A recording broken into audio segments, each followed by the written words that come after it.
yo, me da culpa y les voy a poner el pitico. Tiene la palabra Brian Nicolás Cárdenas, delegado de la Mesa de Cerros Orientales en temas de reasentamiento y movilización en defensa del territorio.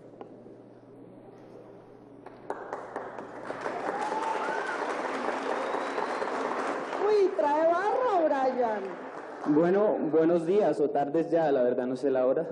Quiero empezar diciendo una cosita, y es que de todo lo que he escuchado me ha parecido nombrar no más de 3 veces a los barrios que estamos en los cerros. Creo que ese papel entonces me corresponde a mí. Agradezco principalmente a la gente de los barrios que vino a acompañarnos, a mis amigos, a mis amigas, a mi familia, y no siendo más me voy a disponer a leer lo que hemos preparado. El Estado colombiano durante más de 50 años nos ha ignorado y dado la espalda ante nuestras necesidades como habitantes de los cerros, y hemos tenido que llenar las páginas de nuestra historia de vida cargando la estigmatización y el olvido, siempre esperando con expectativa el anhelado pago de esa deuda histórica.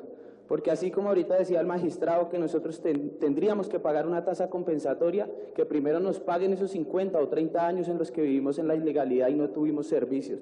Nos tocó a nosotros mismos conseguir el transporte informal, y lo mismo pasa en la zona rural. Pero nuestra expectativa se convirtió en incertidumbre y miedo cuando se le otorgaron medidas cautelares a los cerros orientales en el año 2005. Posteriormente, el fallo del 2013 abrió posibilidades para que nuestros derechos fundamentales fueran protegidos mediante la obligatoriedad de su cumplimiento, y por fin vislumbramos soluciones a nuestras diferentes problemáticas. Tristemente hoy, luego de casi 4 años, las acciones que demandaba aquella sentencia se encuentran estancadas, incumplidas, realizadas a medias o desenfocadas por parte de los gobiernos de la ciudad. Y como decía ahorita Ángela María Robledo, al parecer solo se cumple en el papel, porque el fallo obliga al respeto de los derechos adquiridos de los habitantes de los cerros también, y ese proceso es un proceso normativo que se da a través de la legalización de los predios, y en el caso de nuestros barrios populares del área de consolidación de borde urbano, ha presentado perjuicios para nuestras comunidades.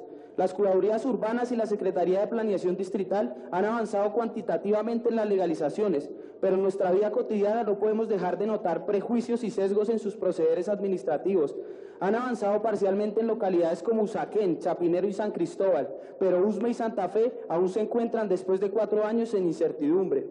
El otorgamiento de legalidad a los predios no está acompañado de una política integral de derechos para las comunidades, ni de una política clara para la definición ni mitigación del riesgo, ni de un programa para recuperar y proteger las zonas ambientales, ni el reconocimiento de las prácticas comunitarias que contribuyen a las anteriores, ni el reconocimiento o promoción de las formas organizativas y de participación comunitaria, pero en cambio sí van acompañadas de políticas de reasentamiento que generan temor y del desmantelamiento de prácticas de autogestión desarrolladas por las comunidades ante el abandono estatal. Otorgar reconocimiento legal a los barrios, dejando partes de los mismos sin solución, ha fomentado la ruptura del tejido social.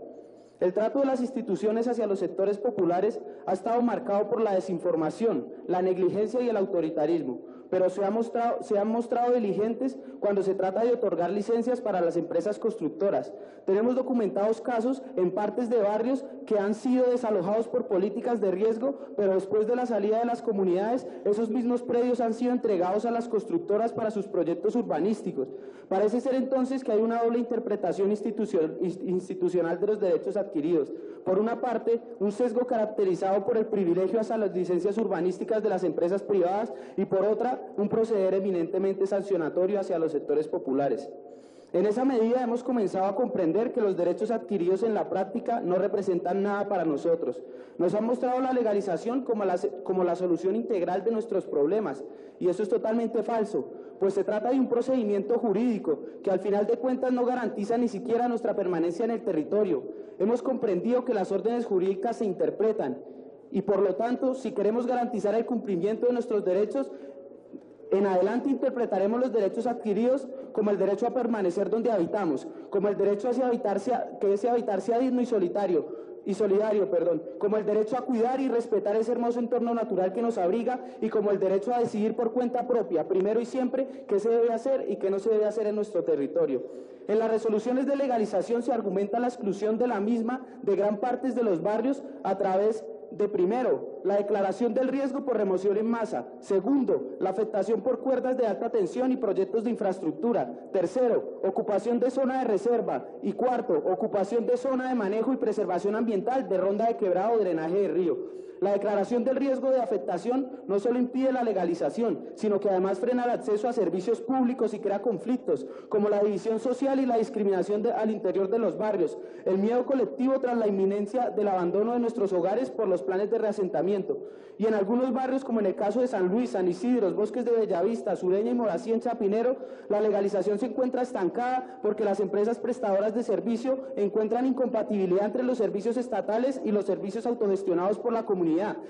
Tal es el caso de los acueductos comunitarios, y en cambio de buscar mecanismos técnicos y jurídicos para mejorar las existencias y acoplarlos con los convencionales, declaran la inexistencia de parámetros técnicos para su instalación, dejando a los habitantes en plena incertidumbre y generando falsas expectativas. La insuficiente garantía de derechos en el proceso de legalización encuentra su máxima expresión en el barrio San Pedro en Usme, reflejada en una inversión casi nula y servicios deficientes, que a pesar de haber sido legalizado en 1998, no posee alcantarillado y las entidades no dan respuestas concretas para el mejoramiento integral del mismo. Existe un plan de mejoramiento integral de barrios, pero adolece de una articulación interinstitucional. Los funcionarios designados para interlocutar con las comunidades no tienen claridad sobre los temas importantes, referente a estudios, planes de reasentamiento o legalizaciones, pero sí tienen oídos sordos a las ideas, sugerencias e inquietudes que las comunidades plantean. El actuar de las instituciones tiende a generar confusión, porque cuando las comunidades buscan en ellas respuestas, estas instancias remiten sus inquietudes a otras, sosteniendo que no es su competencia, y cuando se le pregunta a las otras entidades, estas responden lo mismo. Como expresión de lo mencionado con anterioridad, varias comunidades han exigido desde el 2015, como en el caso de los barrios del Alto Fucha en San Cristóbal, que se disponga de una mesa interinstitucional con la CAR, IDIGER, Secretaría de Hábitat, Secretaría de Planeación, Acueducto, Codensa, ETB, Caja de Vivienda Popular, Secretaría de Medio Ambiente y Jardín Botánico, para que respondan las inquietudes y den cumplimiento al fallo del Consejo de Estado. La respuesta de estas entidades es su ausencia en los espacios de sus agendas, pero se avanzan en la realización de estudios y proyectos con casi nula participación de la comunidad. El pésimo comportamiento de las instituciones se siente con mayor fuerza cuando se trata de la declaración del riesgo y el manejo de la política de reasentamiento. La declaración del riesgo se realiza sin contar con instrumentos ni metodologías claras para la declaración del mismo, sin contar con un enfoque que busque su mitigación, sin concertar con las comunidades y superponiendo riesgos y afectaciones que impulsan irresponsablemente las reubicaciones. Es decir, ¿cuenta el distrito con los recursos y aparataje administrativo para reubicar dignamente a 16.700 familias declaradas en riesgo en la ciudad? Además de lo anterior, las socializaciones de las diferentes resoluciones y decretos no han sido claras. Gran parte de las comunidades que se encuentran en riesgo aún no lo saben y lo descubren una vez quedan excluidos de los subsidios de mejoramiento de vivienda y de la implementación de servicios. La política de reasentamiento es injusta. Primero, porque en lo que respecta al valor de los predios, la Caja de Vivienda Popular ofrece 50 salarios mínimos legales vigentes, algo así como de 38 o 44 millones de pesos. ¿Cuál familia puede conseguir una vivienda con ese monto? Segundo, porque se obliga a las familias a adquirir una deuda con los bancos para poder pagar la vivienda adquirida en el caso de que les cumplan. Tercero, porque cuando las familias aceptan la reubicación, entre salir de su casa y acceder a la nueva vivienda deben pagar arriendo. En este último, hemos caracterizado casos en los que se evidencian retrasos de los pagos de arriendo de hasta 9 meses. En esencia, esa política desincentiva el mismo reasentamiento, hasta en los casos más dramáticos de riesgo, pues las personas deciden no aceptar la reubicación dadas las condiciones injustas y precarias del traslado. Ese asunto debe tratarse con altura y no se deben escatimar esfuerzos para garantizar vida digna a las personas. Se debe hacer una política de reasentamiento acorde a las necesidades de las personas con traslados en el mismo barrio o sector sin romper los lazos comunitarios. A lo anterior, sumamos la segregación socioespacial que generan las reubicaciones, porque según Secretaría de Planeación, en el presente siglo el 68% de las viviendas de interés social y prioritario se han construido fuera de la ciudad. y el porcentaje restante, la gran mayoría, se concentra en la zona suroccidental de la misma. Además nos preguntamos, ¿se garantiza el derecho a una vivienda digna cuando familias de hasta 7 personas tienen que vivir hacinados en viviendas de más o menos 48 metros cuadrados, alejados del centro de la ciudad y de la oferta laboral educativa, con pésimos servicios de transporte y además teniendo que dejar de lado su tejido comunitario? Lo anterior demuestra que la declaración del riesgo y el reasentamiento de las familias son decisiones políticas maquilladas con conceptos técnicos y son por lo tanto políticas de despojo a las comunidades y mecanismos de endeudamiento para las familias, políticas que favorecen fundamentalmente a intereses de constructoras y de bancos.